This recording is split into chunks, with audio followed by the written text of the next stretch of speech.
Assalamu alaikum. In this video, we learn how to sync your remote directory to your local machine.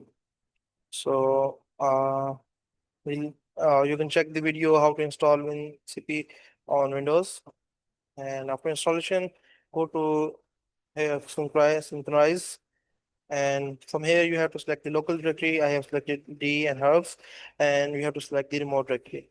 After that, you have to click on local. You have to set the target directory local, like you want to sync the data to your local directory.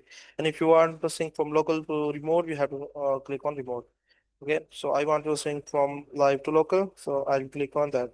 After I click on OK, and it will show you which file will be synced from remote to local.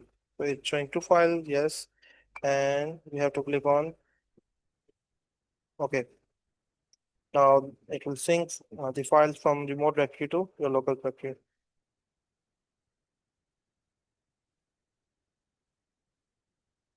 It will take time according to the size of files or the directory size. So in the demonstrate, I have choose a small directory, so it's synced. Let's go to this directory on Windows. You can see it's saying both the file from remote to local directory. So good luck guys. If you're in curious, feel free to comment below, subscribe and like the video.